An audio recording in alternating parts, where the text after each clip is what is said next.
यही नहीं समझ पाते। ये इसकी जो चेतनता है वह स्वाभाविक नहीं है, अभी तो औपाधिक है।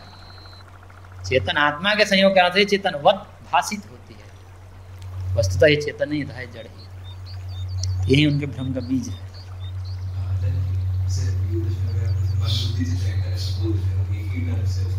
अंतःकरण कह दीजिए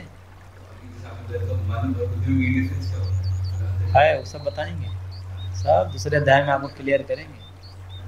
3 अंतःकरण है, मन, बुद्धि, अहंकार। बुद्धि को ही चित्त कहा जाता है। बुद्धि को ही सांख्य में, जो योग में चित्त वृत्ति निरोध कहा है ना, तो जो चित्त कहा गया है सांख्य में उसी को बुद्धि कहते हैं। योग में जिसको चित्त कहा गया है सांख्य में उसी को, इसलिए अंतःकरण 3 होते हैं, मन, बुद्धि, अहंकार। बुद्धि को ही चित्त कह दीजिए, एक ही बात। 3 ही होते, 4 नहीं होते। 4 लोग अलग करते हैं वेदांत में, वो ठीक नहीं, सांख्य उसको नहीं मानता, सांख्य 3 ही मानता है। मन, बुद्धि, अहंकार 3 ही अंतःकरण। 4 रूप में भेद सांख्य का या योग का ये सम्मत नहीं। तो असंगता समझ में आ गई पुरुष की। पुरुष असंग है, मतलब जैसे भिन्न नहीं है, सदा सर्वदा निर्लिप्त है,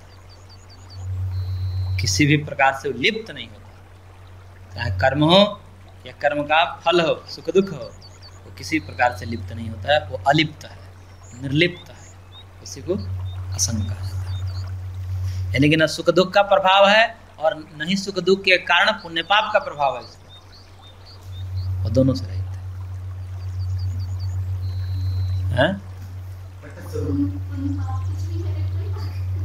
नहीं, फर्क पड़ता है। कब तक फर्क पड़ता है?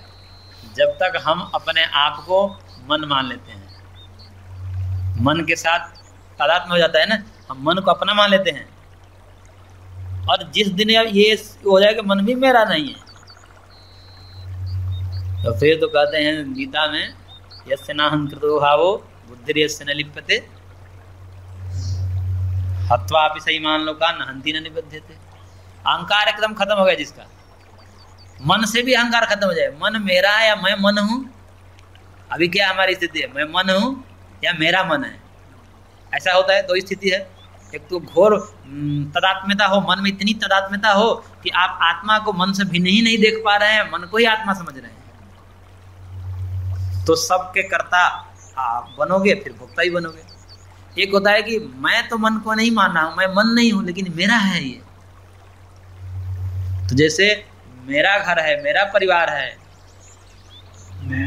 तो उसका भी प्रभाव पड़ता है। तो इसलिए मन में या तो मैं पना हो, मैं में आत्मबुद्धि हो, या ममत्व बुद्धि हो। अहम बुद्धि और ममत्व दो है, अहमत्व और ममत्व 2 चीजें। तो मन में या तो अहमत्व है, मैं मन हूं, मनमानी यदि कर रहे हैं, मन के अनुसार चल रहे हैं, तो इसका मतलब वो मन को ही आत्मा समझ रहे हैं। और या कोई मन को अपने से भिन्न देकर नहीं है, मन की खुरापात है, इसमें नहीं ध्यान देना, लेकिन फिर भी मन को अपना मान रहा है कि मेरा मन है, किसी दूसरा का मन नहीं है। तभी तो कहता है मेरा, मैं अपने मन के मालिक हूं, आप जो कहोगे सो करूंगा क्या? तो वो भी मन को अपना मान रहा है ना। तो अपना मानने के कारण उसके मन में जो आएगा उसका प्रभाव उस पर डालेगा। तो मन में यदि अहमत्व और ममत्व होगा तो उसका प्रभाव आत्मा हुए बिना नहीं रहेगा। और ये अहमत्व और ममत्व दोनों विगलित हो जाएगा, शून्य हो जाएगा, तो फिर वो कुछ भी करेगा। हत्वा भी सईमान लोकान, वो पूरी दुनिया को मार भी देगा। अर्जुन को कह रहे हैं कि दुनिया को मार भी दोगे ना, तो ये हत्वा भी सईमान लोकान नहंति न निबद्धते, न तुम्हें हनन क्रिया का प्रभाव पड़ेगा तुम पर, और नहीं उसका फल बंधन में जाओगे। पर वो अवस्था है क्या? मन के साथ, मन मेरा नहीं है, जैसे पराई वस्तु रखी हुई है उस पर हमारा ध्यान ही नहीं रहता, पर किसी का फेंका हुआ भोजन हमारा क्या है, ऐसे अपने मन के प्रति होता है? नहीं होता है, क्योंकि सदा साथ रहता है। उसको कैसे ऐसा अचानक कह दे कि मेरा नहीं है? जो सदियों से हमारे साथ है, किसी जन्म के नहीं है। देह के बदलते रहते हुए मन नहीं बदलता, मन तो वही रहता है। माया मरी न मन मुआ, मर मर गया शरीर। मन नहीं मरता जल्दी, वो तो या तो महाप्रलय हो या मुक्ति हो तभी मन मरता है, नहीं तो केवल हार्डवेयर बदलता है, सॉफ्टवेयर वही अपडेट होते रहते हैं। तो ये मन सॉफ्टवेयर है, ये वही बदलता रहता है, एक ही लगा रहता है बार बार, वही मन एक शरीर को छोड़कर दूसरे शरीर में जाता है। तो ऐसे जो इतने लंबे कालों से हमारे साथ है, उसको एक झटके में महर्षि के कहने से विश्वास होता है क्या कि मन मेरा नहीं है?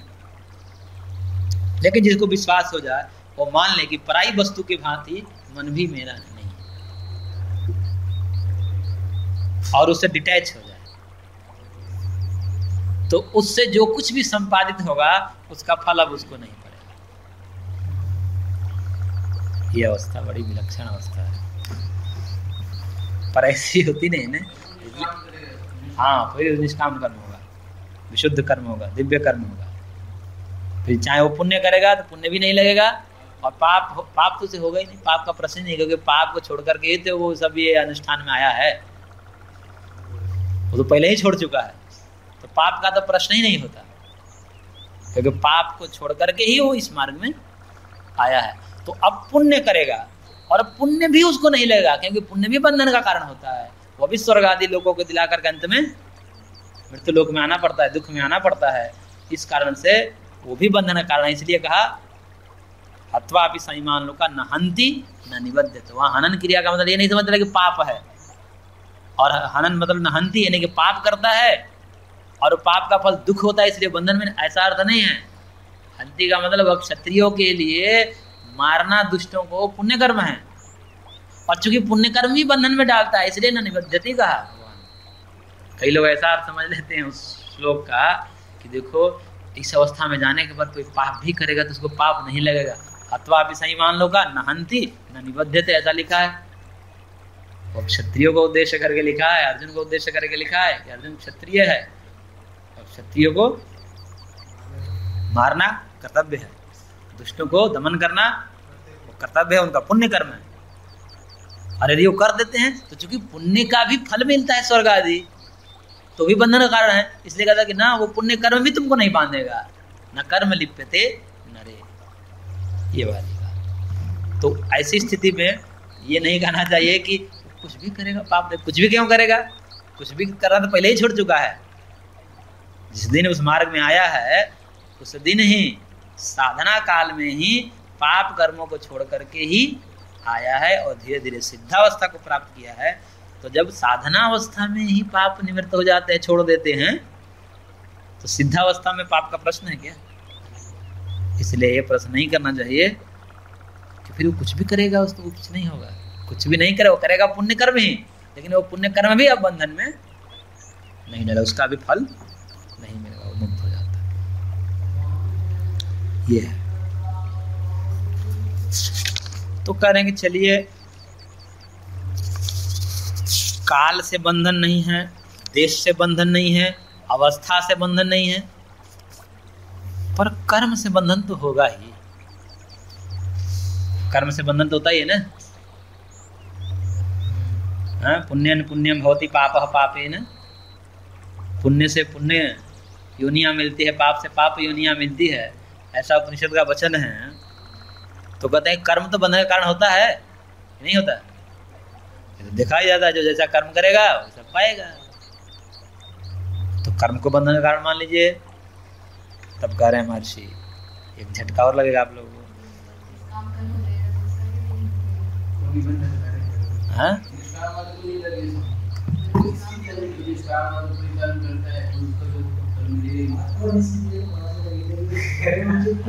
पढ़िए पढ़िए